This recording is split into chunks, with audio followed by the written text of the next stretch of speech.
Okay, final important topics तो बचे हुए हैं अभी, लेकिन जैसे जो मैंने आपको टॉप 3 टॉपिक गिनवाए थे ना, एक तो हो गया था अपना वो टाइप्स ऑफ ऑर्डर्स, ये हो गया types of trading, and this one is in the top list of important topics. Okay, so be with me.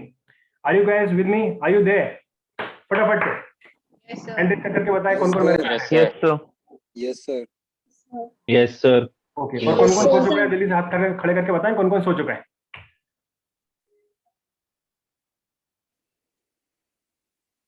Right, तो जो सो चुके हैं वो जाग जाए। Okay, we will move forward. कौन कौन से ऐसे फैक्टर हैं जो इंडियन स्टॉक मार्केट को अफेक्ट करते हैं। देखो दोस्त, ये बात हमें समझना क्यों जरूरी है, मेरी बात को समझना। जब मुझको ये पता होगा यार कौन कौन से फैक्टर्स हैं जो इंडियन स्टॉक मार्केट को अफेक्ट करते हैं, तब तो मैं अपनी पोजीशन ले पाऊंगा ना। एक पर्टिकुलर शेयर कोई सा मुझे खरीदना है या बेचना है, ये शेयर है मुझे खरीदना है बेचना है, ये मैं कैसे अपनी पोजीशन इसके ऊपर लूंगा।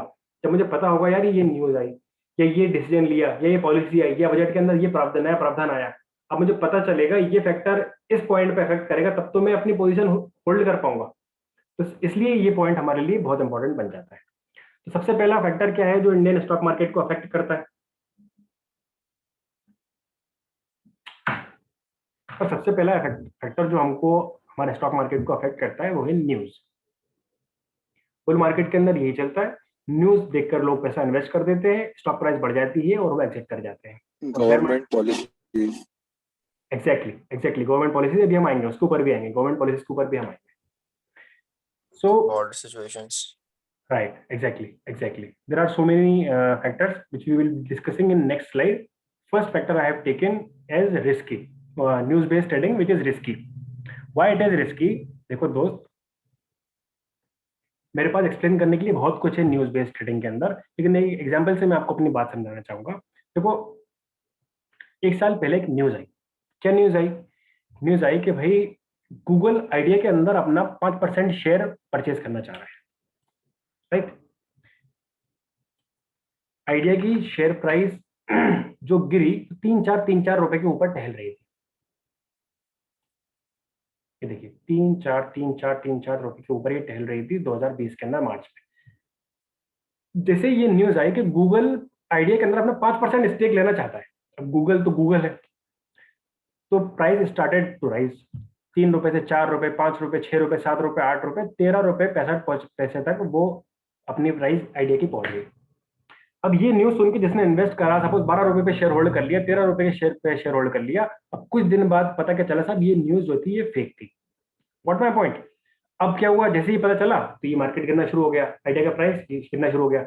अब मेरे जैसे इन्वेस्टर है जिसने 13 रुपए के ऊपर अपनी प्राइस होल्ड करके रखी थी, 12 रुपए के ऊपर अपनी प्राइस होल्ड करके रखी थी, 11 रुपए के ऊपर अपनी प्राइस होल्ड करके रखी थी, सर 10-12-11 रुपए से क्या होता है? अरे मैंने 1 लाख शेयर लिए थे, अब तो फर्क पड़ेगा ना। 13 लाख की मेरा इन्वेस्टमेंट था, 12 लाख का इन्वेस्टमेंट था, 11 लाख का इन्वेस्टमेंट था, अब तो फर्क पड़ेगा ना।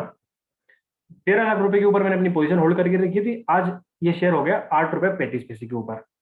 Can you imagine? 5 लाख रुपए मेरे ब्लॉक हो गए। अब मैं एग्जिट भी नहीं कर सकता, लॉस भी नहीं कर सकता, क्योंकि मेरी मेजर कैपिटल डिप्लॉयड है। तो this is the drawback of news based trading. News based trading is good if you do your fundamental analysis and technical analysis after hearing the news. Got my point? Similarly एक example और लेंगे फटाफट से, रुचि सोया का। रुचि सोया एक share हुआ करता था, उसकी आप हालत देखिए क्या होती थी। 1 साल पहले की बात बता रहा हूँ मैं। रुचि सोया की 1 साल पुरानी अगर हम बात करें तो ये शेयर टहल रहा था 20 रुपए, 22 रुपए, 40 रुपए, 30 रुपए, 28 रुपए, इसके ऊपर टहला था। इससे ज्यादा की इसकी वक्त नहीं थी।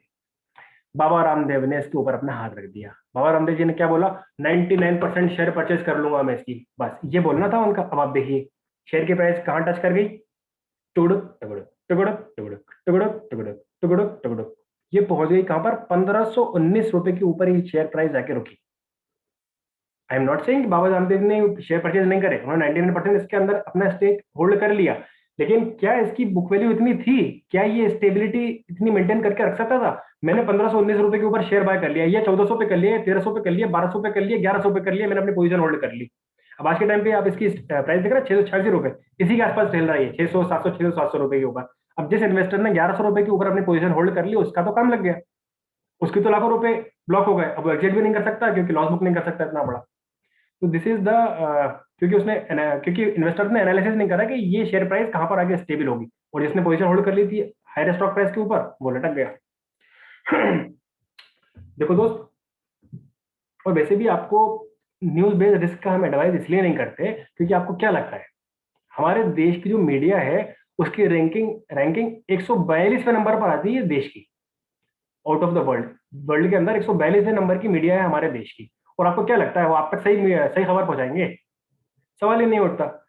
इन्फ्लेशन के ऊपर बहस करते हैं, आपने कभी देखा होगा इन्फ्लेशन के ऊपर बहस करते हैं, कभी पूछिएगा उनसे इन्फ्लेशन कितने टाइप का होता है? Cost push inflation, demand pull inflation और बिल्ट इन इन्फ्लेशन, 3 टाइप का इन्फ्लेशन होता है। कभी मेल डाल के पूछ तो लीजिएगा कि इन्फ्लेशन कितने टाइप का होता है। जीडीपी के ऊपर बहस करते हैं, कभी जीडीपी पूछ तो लीजिएगा उनसे कितने टाइप का जीडीपी होता है, कितने टाइप से जीडीपी निकलता है। जीडीपी सर 3 टाइप से निकलता है, real GDP, nominal GDP, PP GDP, PPP GDP. कभी मेल डाल के पूछ लीजिएगा, जवाब भी नहीं आएगा। तो मेरा आपसे सर कहना ये है कि news based trading is good until and unless you are doing your personal analysis। सिर्फ न्यूज बेस्ड किसी के ऊपर कभी पैसा मत डालना, उलझ जाओगे। देखो दोस्त, एक नेक्स्ट और केस स्टडी अपन लेंगे फटाफट से, उसके बाद सेशन को ओवर करेंगे। बॉम्बे ऑक्सीजन के लिमिटेड, एकदम गर्मा गर्म ताजा केस स्टडी मैं आपके साथ ले रहा हूँ इसी अप्रैल की। ओह सर अभी तो मई आ गया, sorry sorry sir, next month previous month की ले रहा हूँ। अप्रैल के अंदर क्या हुआ? अप्रैल के अंदर सर एक बड़ा मजेदार केस हुआ। अप्रैल के अंदर जैसा कि आपको पता है सर, इंडिया के अंदर पैंडेमिक चल रहा है, पैंडेमिक चल रहा है। हॉस्पिटल की शॉर्टेज, बेड्स की शॉर्टेज, बेड्स मिल रहे हैं तो वेंटिलेटर नहीं मिल रहा है, वेंटिलेटर मिल रहा है तो ऑक्सीजन नहीं मिल रहा है, दवाएं नहीं मिल रही, हाहाकार मचा हुआ है। अब क्या हुआ सर, जैसे ही पता चला ऑक्सीजन की स्कैरसिटी है इंडिया के अंदर। अभी लेटेस्ट में सबसे ज्यादा क्या चल रहा है सर, हॉट टॉपिक ऑक्सीजन चल रहा है कि नहीं चल रहा? फटाफट हाथ उठाओ, ऑक्सीजन सबसे ज्यादा लेटेस्ट टॉपिक चल रहा है कि नहीं चल रहा? ऑक्सीजन की कमी है, ऑक्सीजन की कमी है, ऑक्सीजन की कमी है। अब क्या किया इन्वेस्टर्स ने, जो नूब्स इन्वेस्टर थे, न्यू इन्वेस्टर्स, उन्होंने क्या किया, फटाफट से सर्च किया oxygen making companies in India. सबसे ऊपर नाम आया साहब क्या, बॉम्बे ऑक्सीजन लिमिटेड। दबा के पैसा डाला लोगों ने, आप शेयर की हालत देखिए, लोगों ने इन्वेस्ट कर करके क्या कर दी। बॉम्बे ऑक्सीजन लिमिटेड देख रहा है 19,647 रुपए के ऊपर, अभी तो ये गिर गया। पिछले 1 महीने की आप हालत देखिए क्या हुई। 10,000 रुपए के ऊपर ये शेयर ठहरा करता था, राइज कर करके राइज कर करके राइज कर करके देख रहे हैं आप, इसने बेहतरीन लेवल टच किया 24,500 रुपए का। क्या सोच के कि ये कंपनी ऑक्सीजन बनाती है। अब जब लर्नर्ड इन्वेस्टर्स ने इनके साथ इंटरफेयर किया, सेबी ने इनको, SEBI security and exchange board of India जो रेगुलेटर है स्टॉक मार्केट का, उन्होंने इनको प्रेम पत्र लिखा। तो पता क्या चला इन्वेस्टिगेशन करने के बाद, साहब ये कंपनी जो है ऑक्सीजन बनाती नहीं है, ये तो एक इन्वेस्टमेंट कंपनी है, एनबीएफसी ऑक्सीजन बनाती नहीं है, उसका नाम ऑक्सीजन लिमिटेड था। Can you believe it? सिर्फ नाम पढ़ के लोगों ने इन्वेस्ट करना शुरू कर दिया, दबा के पैसा इसके अंदर डाला, और शेयर को कहां तक पहुंचा दिया? 19,600, तो अब चल रहा है ये 25,000 रुपए तक इस शेयर को पहुंचा दिया। अब can you believe it guys, जिस आदमी ने 24,000 रुपए के ऊपर अपनी पोजीशन होल्ड कर ली, उसका क्या हाल हुआ होगा? और मैं आपको बताऊं 24,000 से 19,000 रुपए भी इसलिए आया, वो आ रहा है क्योंकि इसके अंदर लोअर सर्किट लगा हुआ 2% का। लोअर सर्किट लगाते हैं तो शेयर टुक टुक टुक टुक धीरे धीरे करके गिरता है, वरना इसकी तो न्यूज जब डिस्क्लोज हुई कि ये कंपनी ऑक्सीजन नहीं बनाती, धड़ाम से नीचे चला जाता। लोअर सर्किट की वजह से ये टुक टुक टुक टुक करके नीचे आ रहा है। तो इसलिए मैं आपको बता रहा हूँ फिर से, न्यूज बेस्ड ट्रेडिंग कभी नहीं करना, बिल्कुल दूर रहना इससे। चलिए नेक्स्ट, अभी टाइम नहीं है, वरना आपको और भी अंदर जाके चेक करके बताता हूँ कि फंडामेंटल्स कैसे चेक करते हैं अपन फिर इस कंपनी के। चलिए नेक्स्ट टॉपिक इज, फटाफट फटाफट। अभी कोई मुझसे बोल रहा था government policies, weather conditions, reserve bank policies, तो ये सब Yes, मैंने sir. आपको कंडीशंस यहाँ पर देकर रखी हुई हैं कि गवर्नमेंट पॉलिसीज जो होती हैं ये भी डेफिनेटली फैक्टर होती है जो अफेक्ट करती है हमारे स्टॉक प्राइसेस को। रिजर्व बैंक की पॉलिसीज, रेपो रेट बढ़ा दिया, रेपो रेट कम कर दिया, रिवर्स रेपो रेट बढ़ा दिया, रिवर्स रेपो रेट कम कर दिया। रिजर्व बैंक की policy, security and exchange board of India की पॉलिसीज, ये जो होती है हमारे मार्केट को अफेक्ट करती है। एक्सचेंज रेट, रुपया कमजोर हो गया डॉलर के सामने, डॉलर महंगा हो गया, इससे भी फर्क पड़ता है। क्यों फर्क पड़ता है? क्योंकि जब डॉलर महंगा होगा, रुपया सस्ता होगा, तो हमारे जो फॉरेन प्रोडक्ट्स हैं, हमारी जो एक्सपोर्ट होती है, चीजें बाहर बिकती हैं, उनकी कॉस्ट बढ़ती है, कॉस्ट बढ़ती है तो फिर उसकी डिमांड कम होती है और शेयर प्राइस गिरती है। तो एक्सचेंज रेट से भी हमारे जो स्टॉक मार्केट है उसके ऊपर फर्क पड़ता है। Similarly is the case with interest rate, interest rate अगर बढ़ेगा, इंटरेस्ट रेट अगर कम होगा, तो वो भी हमारे स्टॉक मार्केट को अफेक्ट करेगा। वेदर कंडीशंस, भूकंप आ गया, या फिर जैसे कि अभी कोविड के चक्कर में आप देखिए ना, ये भी एक वेदर कंडीशन तो नहीं है लेकिन एक नेचुरल कैलामिटी है, तो उसके चक्कर में स्टॉक मार्केट के ऊपर दिख रहा है क्या हाल हुआ था, धड़ाम से 6,000 पॉइंट लास्ट ईयर गिर गया था। सिमिलरली इस foreign institutional investor, domestic institutional investor, बाहर के जो पैसा डालते हैं, आपने देखा होगा ना स्कीम 1992 में यूटीआई पैसा डाला, UTI is DII, domestic institutional investor. Similarly ये जो होते हैं बहुत बड़ा रोल प्ले करते हैं, क्योंकि इनके पास फंड होता है भर के, ढेर सारा फंड होता है। जब ढेर सारा फंड इन्फ्यूज करते हैं किसी शेयर के अंदर तो वो ऊपर चला जाता है, और जब फंड निकालते हैं उसके अंदर से तो वो धड़ाम से नीचे आ जाता है। तो ये बहुत बड़ा रोल प्ले करते हैं स्टॉक मार्केट के अंदर। फाइन।